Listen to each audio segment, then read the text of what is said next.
ചെയ്യരുതെന്ന് നിയമം അനുശാസിച്ച ഒരു കാര്യം നമ്മൾ തെറ്റിച്ചെന്നിരിക്കട്ടെ, നമ്മൾ പിടിക്കപ്പെടുമോ എന്നുള്ള ഒരു ഭയം നമ്മളെ അലട്ടിക്കൊണ്ടിരിക്കും.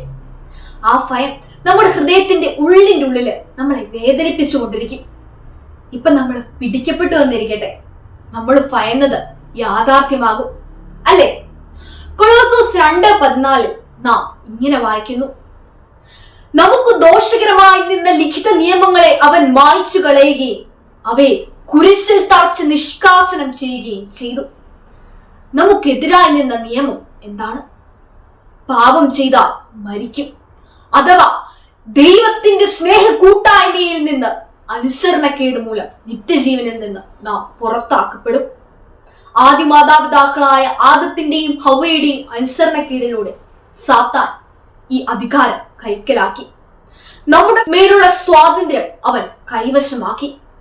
എന്നാൽ തന്നെ തന്നെ പിതാവിന് പരിപൂർണമായി സമർപ്പിച്ച് കുരിശ് വരെ, അല്ല മരണം വരെ അനുസരിച്ച് ഈശോ ആ ലിഖിത നിയമങ്ങളെ, നമുക്കെതിരായി നിന്ന ആ ലിഖിത നിയമങ്ങളെ കുരിശിൽ തറച്ച് നിഷ്കാസനം ചെയ്തു.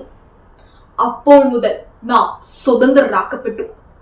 പിതാവായ ദൈവം അവിടുത്തെ മരിച്ചവരിൽ നിന്നും ഉയർത്തി. ഈശോയിൽ നിന്നും നമുക്ക് ലഭിക്കുന്ന സ്നേഹത്തിലും ആ സ്നേഹത്തിൽ നാം നിലനിൽക്കുകയും വളർച്ച പ്രാപിക്കുകയും അനുദിനം നാം ഈശോയുടെ സ്വന്തമാണെന്ന് തെളിയിക്കുകയും ചെയ്യുന്നതിലൂടെ ആ നിയമത്തിന് നമ്മുടെ മേൽ യാതൊരു അധികാരവുമില്ല എന്ന് നാം ഉറച്ചു വിശ്വസിക്കുന്നു, മനസ്സിലാക്കുന്നു.